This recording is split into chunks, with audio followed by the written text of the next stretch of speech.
الرحمن الرحیم۔ میرے ایک مہربان ہے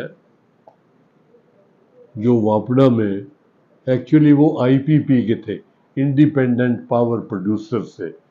یہ جب نواز شریف صاحب 1997 میں آئے تھے نا ایز پرائم منسٹر، 97-98، تو اس وقت یہ بات ہوئی تھی کہ یہ جو ہے واپڈا، اس کو مطلب کمپنیاں بنا دی جائیں، اس کو کارپوریٹائز کر دیا جائے اس کو، اور پھر اس کو کمرشلائز کیا جائے، پھر اس کو پرائیویٹائز کیا جائے۔ میں بھی اس میں گیا اور چند سال وہاں کام کیا، بلکہ اب تک بھی میں بطور ریونیو لا اسپیشلسٹ ان کی پراپرٹیز کو واپڈا کے نام، کمپنیوں کے نام اور یہ وہ وغیرہ، وہاں وہ سلمان اقبال صاحب ہمارے ایک مہربان، وہ آلریڈی ادھر تھے، تو میں بھی اپنی کیپیسٹی میں وہاں انہی کی ٹیم کا حصہ بن گیا۔ تو وہ بہت اچھے مطلب سلسلے بتایا۔ ایک دن انہوں نے مجھے فون کر کے کہا کہ جی تسی فارسی شارسی نو کدی منہ مارنے ہو کہ اے دے میں نے دسو، دل ایک جملہ بولا، دل بدست آور کے حج اکبر است۔ میں نے کہا جی اس کا دوسرا فقرہ تو حضرت ابراہیم علیہ السلام کے والد صاحب کے نام سے منسوب ہے۔ حضرت ابراہیم علیہ السلام جو ہمارے پیغمبروں کا جد امجد ہے اور جہاں سے ہماری لڑی شروع ہوتی ہے، تو یہ تو ان کے وہ بت بنایا کرتے تھے۔ یہ آپ نے پڑھا ہوگا، سنا بھی ہوگا کہ وہ بت خانہ بند کر کے چلے گئے کہ وہاں سے، تو حضرت ابراہیم علیہ السلام نے سارے بت توڑ دیے، اور جو توڑنے والا تھا نا، جو آلہ، وہ جو سب سے بڑا بت تھا ٹوٹا ہوا، اس کے گلے میں ڈال کے چلے گئے۔ یہ پھر کسی وقت اس پر بات کریں گے۔ فی الحال صرف یہ ہے کہ دل آزاری، کسی کا دل توڑنا، یہ کتنی بری بات ہے۔ میں بڑے شروع سے بھی اس بات کا، ہر بندے کی ایک طبع ہے نا، کسی کی طبیعت کسی طرف مائل ہوتی ہے، مجھے اس پر بڑی لیدے ہوتی ہے۔ مجھے بچپن سے یاد ہے آج تک، جس بندے نے بھی، چھوٹے نے بڑے نے، بڑے جو ہے چاہے وہ ٹیچر ہی کیوں نہ ہو، جس نے بدتمیزی کی ہے نا، مجھے آج تک نہیں بھولا۔ مجھے ضرور یاد ہے کہ فلاں ٹیچر جو تھا وہ غلط تھا، میں واقعی فرسٹ آیا تھا، اور میں ٹھیک کہتا تھا میں فرسٹ آیا ہوں، تو اس کو مجھ سے ویسے ہی لگتی تھی میری۔ وہ ایک علیحدہ بات ہے کہ وہ آوارہ منش بچوں کو، یہ مسکیٹیئرز، ان کو پسند کرتا تھا۔ میں کلاس کا مانیٹر تھا اور میں ان کی کوئی لحاظ نہیں کرتا تھا، وہ چاہتا تھا ان کو کچھ نہ کر۔ لمبی بات، وہ ریلیونٹ نہیں ہے۔ صرف یہ ہے کہ دل آزاری کا میرا اپنا مسلک، میں اکثر کہتا ہوں، میرے مسلک میں کسی کی دل آزاری کرنا جو ہے یہ کفر ہے، کفر سے بھی بڑا جرم ہے، اور میں اس کو قطعاً نہیں، اس کو برداشت بھی نہیں کرتا، اور خدا کی قسم کوشش کرتا ہوں کہ کسی کی دل آزاری نہ ہو۔ اگر بھولے سے کسی کی دل آزاری کا کوئی سلسلہ 7 ہو جائے، تو میں جب تک میری اپنی تسلی نہ ہو اس سے معذرت کرتا رہتا ہوں کہ یار یہ گل انج نہیں انج سی، میرا یہ مقصد، پھر اس کو کمپنسیٹ کرنے کی کوشش کرتا ہوں۔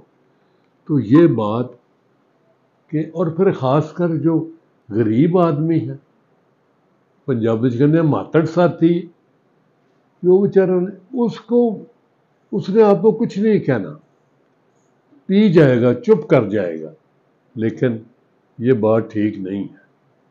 میں نے اپنے دفتر میں یہ ایک رکھا ہے ٹیبل پہ کیلنڈر، تو اس میں رسول کریم صلی اللہ علیہ وسلم کے قول بھی ہیں، اقوال ذری، اور یہ بھی ہیں، میں نے کل بھی نکالا تھا کہ اس میں ہے کہ اللہ تعالیٰ فرماتے ہیں کہ جو لوگ، اس کا یہ ٹیبل پہ رکھا ہے، ٹیبل کیلنڈر ہے، تو اس میں قرآن شریف کی آیات ہیں اور ان آیات کا ترجمہ ہے، تو وہ میں اکثر پڑھتا رہتا ہوں، صبح سویرے آتے کے ساتھ ہی سب سے پہلے میں وہ پڑھتا ہوں۔ تو وہ ایک دن میں نے آ کر پڑھا، لکھا تھا کہ جو غصہ پی جاتے ہیں، ایگزیکٹ ورڈز ہیں، اور لوگوں کی غلطیاں معاف کر دیتے ہیں، وہ اللہ کے، وہ ایسے نیک بندوں کو اللہ تعالیٰ بہت پسند کرتا ہے۔ اچھا، میری عادت ہے کہ میں کہتا ہوں یار میں نے اب یہ پڑھ لیا ہے تو اس پر، یہ میرے لیے ہے تو اس پر میں نے ضرور عمل کرنا ہے۔ چلو وہ ٹوٹا پھوٹا عمل بھی کرنے کی کوشش کرتے ہیں، اس پر چند دن میں بڑا عمل کرتا رہا۔ پھر اس کے اوپر میں نے ایک دفعہ یہ پڑھا کہ رسول کریم صلی اللہ علیہ وسلم نے کبھی ساری عمر مبارک میں کبھی آپ نے کسی نوکر، کسی ملازم کی سرزنش نہیں کی، کسی کو ڈانٹا نہیں۔ یہ سورہ آل عمران ہے، میں نے نکال لیے، جو غصے کو پی جاتے ہیں اور دوسروں کے قصور معاف کر دیتے ہیں، ایسے نیک لوگ اللہ کو بہت پسند ہیں۔ سورہ آل عمران 31.34۔ تو مقصد یہ ہے، اچھا میں نے یہ پڑھ لیا، میں نے لازم کر لیا، بعد میں مجھے خیال آیا کہ یار یہ تو ذاتی ہے نا، ذاتی ملازم جو آپ کے ہیں، اگر آپ کہیں ملازم، خود ملازم ہیں، آپ افسر لگے ہوئے ہیں تو ماتحت کام نہیں کرتے، اگر آپ ان کو اس طرح ڈیل دے دیں گے اس کا معنی یہ نہیں ہے، وغیرہ وغیرہ۔ بہرحال بات ہو رہی تھی دل آزاری کی، تو آپ بندے کی دل آزاری نہ کریں، اس کو سمجھانے بجھانے میں کوئی حرج نہیں ہے جو آپ کا ملازم ہے۔ تو یہ جو مثلا میں چھوٹی موٹی فارسی کو سمجھتا ہوں، یہ جس دن پڑھا ہوش اڑ گئے۔ کیا تھا؟ بدتر سزا ہے مظلومہ کہ ہنگامے دعا کردن، اجابت از در حق بہر استقبال میں آئے۔ اس کے معنی کیا ہے؟ بدتر سزا ہے مظلومہ، مظلوم کی آہ سے ڈرو۔ بدتر سزا ہے مظلومہ کہ ہنگامے دعا کردن، کہ جب وہ دعا کرنے کے لیے ہاتھ اٹھاتا ہے، کہ دعا کرتے وقت ہنگامے دعا کردن، اجابت، قبولیت، اجابت از در حق، اللہ کے در سے جو قبولیت ہے، بہر استقبال میں آئے، استقبال کے لیے آتی ہے، تو اللہ سے ڈرے۔ فلانا سے کہنا تینوں ہاں پہ گی ہوتی، فلانے دی ہاں پہ جائے گی۔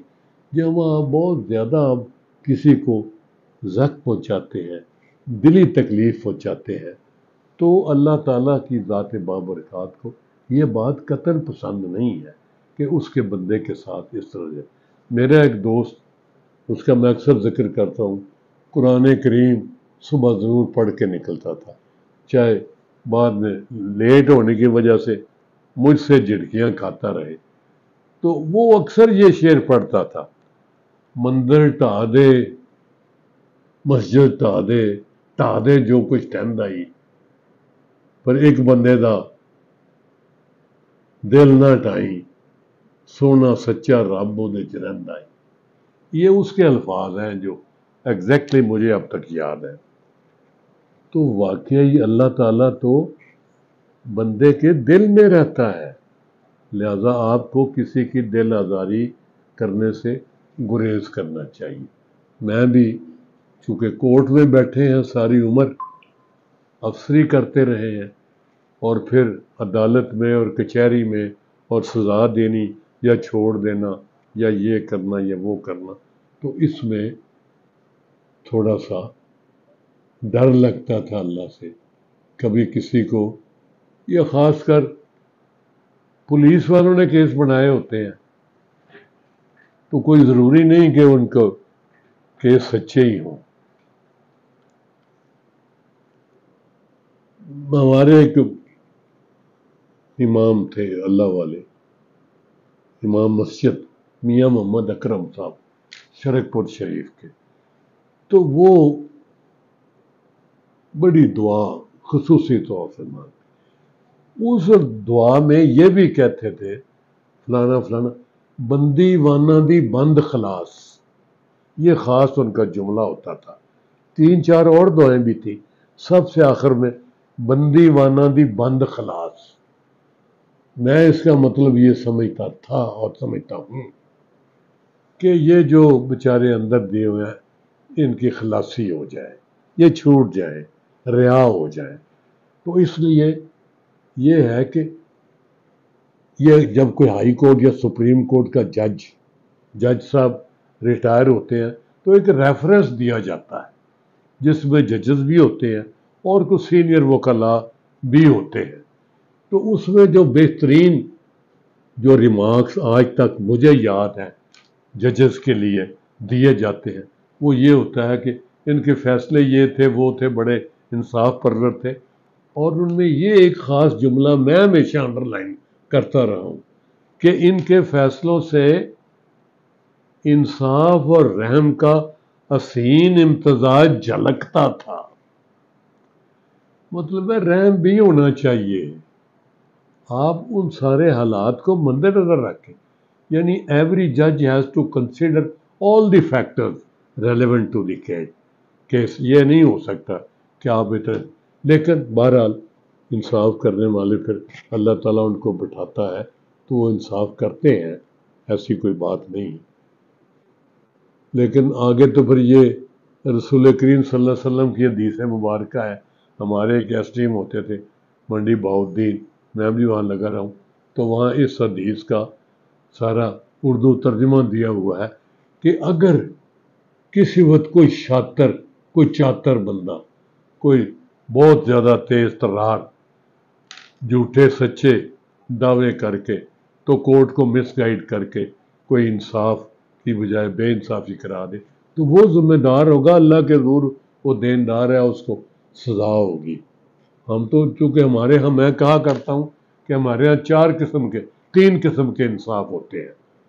ایک ہے انصاف جو ہوتا ہے اسے ہم کہتے ہیں لیگل جسٹس۔ لیگل جسٹس جو یہ شہادتوں پر ہوتا ہے، اگر شہادتی جھوٹا ہو تو جج کیا کرے؟ مثلاً وہ شہادت ہی اتنی مضبوط کر کے دے دیتا ہے تو اس میں جج کا کیا گناہ؟ لیکن پھر بھی پتہ چل جاتا ہے، اللہ تعالیٰ بندے کو گائیڈ کرتا ہے جج کو۔ تو اس کے لیے مثلاً مجھے یاد پڑتا ہے کہ ایک دفعہ ایک چھوٹا سا ذکر ہے کہ میں عام طور پہ آخری دن سارے فیصلے رکھتا تھا، پھر 1-2 دن پہلے وہ فیصلے لکھوا دیتے، تو میں نے فائلیں پڑھتا تھا۔ فائلیں پڑھنے کے بعد میں اس کو 20-25-30 سوال کرتا تھا بندے کو، تیرا پیو کی کردا، تیری کار اپنا جے یہ ہے، تیرے اتنے کدی کو پہلے کیس بنے ہیں، پھر ریکارڈ بھی اس کا دیکھتے تھے، ساری شہادت ایک ایک کر کے پڑھنی، تو کچھ کہنا چاہنا ہے، یہ تیرے مقدمہ کیوں بنے، وغیرہ وغیرہ۔ ایک لڑکا، اس کا میں نے پڑھا، ایک ایک لفظ پڑھا، وہ گواہی بڑی ٹائٹ تھی، ایسے جڑے ہوئے ساری باتیں۔ وہ پولیس کے ایک ہوتے ہیں سٹاک وٹنس، وہ ہر دوسرے تیسرے کیس میں پولیس نے رکھے ہوتے ہیں، وہ بڑے رٹے لگائے ہوتے ہیں انہوں نے، طریقے بھی ان کو عید کا بھی پتہ ہوتا ہے، فلانی عید جڑی ہے وہ کیڑی تاریخ میں ہوئی سی اور اس دن کی سی۔ تو بچے کو میرے ذہن میں تھا کہ اس نے بھینس بھی چوری کی ہے اور اس کو بلب بھی نکلی ہے اس سے ویپن، تو اس کو چلو 2 سال اس میں اور 1 سال اس میں، چلو ادھر انٹرول ہو گیا۔ جب بعد میں آیا تو میں نے اس کو پھر پڑھا، پھر دیکھا۔ میں نے اس لڑکا بڑا خوبصورت سا ینگ بوائے ٹینڈ کرائی سامنے کھڑا، میں کہو گل سن یار تو یہ کیوں کیتا ہنے یہ کرن لگ پیا، تو ساری زندگی کی کرے گا، تو پکا چور بن جانا، میں تین چھڑنا نہیں۔ اس نے رونا شروع کر دیا۔ میں کہا ہاں صحیح گل کر، صحیح۔ وہ پھوٹ کر رویا۔ میرے دل نے کہا یہ صحیح رو رہا ہے۔ اس نے کہا وہ بھی خوبصورت تھا، چہرہ مورا رنگ دوسرا تیسرا۔ اس نے کہا میری بہن ایک مجھ سے بڑی ہے، جوان ہے، وہ خوبصورت ہے، یہ ایک ASI جو ہے نا اس کی نظر پڑ گئی ادھر سے گزرتے ہوئے، وہ اس کے پیچھے پڑ گئے۔ اس نے ہر زور لگا ہم شریف لوگ ہیں، ہم بدماشی نہیں کرتے، ہمارا یہ بالکل بکواس ہے۔ ایک دن میں بازار میں کھڑا تھا، یہ چیز خرید رہا تھا، تو ASI گزرا، میری طرف گور کے دیکھا اور اس کے بعد مجھے پکڑا، درانا تو چوریاں بڑیاں کرنا ہے۔ اس کہنے لگا میں نے کہا میں کبھی من کسے بلایا نہیں، پوچھا نہیں، مجھے تھانے لے گیا اور ایک بھینس کسی سے منگوائی تو وہ میرے اوپر ڈال دی اور اس کی سپرداری بھی کروا کر وہ دی، اس کے سب جعلی کام کیے اور مجھے میری ضمانت بھی نہیں ہونے دیتا تھا۔ میں نے جناب آپ یقین کریں بڑی دلچسپی لی، میں نے کہا یہ اللہ تعالیٰ نے یہ ڈیلے کیا ہے اس کا فیصلہ، ورنہ یہ مجھ سے یہ زیادتی ہو جاتی اور مجھے دکھ رہنا تھا بعد میں۔ تو میں نے اس کو چھوڑ دیا۔ اچھا یہ جج کی مرضی ہے، چاہے گواہ کتنا بھی ہو، اگر وہ محسوس کرتا ہے تو دیر آر مینی ریزنز۔ میں نے اس میں بڑا لمبا چوڑا لکھا کہ یہ ٹائٹ گواہی، یہ سٹاک وٹنس مان گئے ہیں اور یہ بڑی ٹائٹ گواہی دی ہے۔ یہ اتنی گواہی کسی بندے کو کیسے پتا ہو سکتا ہے کہ جی ساریاں عیداں نہیں انہوں پتا ہو دن کی سی تے ہر چیز انہوں یاد ہے۔ اتنے مجھے تو اپنی گاڑی کا نمبر بعض دفعہ یاد نہیں ہوتا، یہ میں نے اس میں لکھا، بڑی چیزیں لکھی، لکھ کے میں نے اس پولیس والے کے خلاف بھی لکھا اور اس پہ پھر انکوائری بھی ہوئی، اس کے خلاف ایکشن بھی ہوا۔ مقصد یہ بات کرنے کا کہ آپ دعا ہی لیں کسی کی، بد دعا سے ڈریں۔ یہ بد دعا جو ہے نا یہ بھی ضرور لگتی ہے، بندے سمجھتے ہیں، میں اب بھی کسی وقت کہتا ہوں، یہ خاص کر جو لوگ ظلم کرتے ہیں اور جو سیاستدان جو ہیں ایک دوسرے سے بدلے لیتے ہیں، تو اسے میں کہتا ہوں یار یہ بہت غلط بات کر رہے ہیں، یہ ٹھیک نہیں ہے، ہم پرسنل لے جاتے ہیں چیز۔ لو جناب، باقی پھر انشاءاللہ باتیں ہوں گی، آج کے بعد انشاءاللہ چھوٹی چھوٹی بنائیں گے۔ تھینک یو، السلام علیکم۔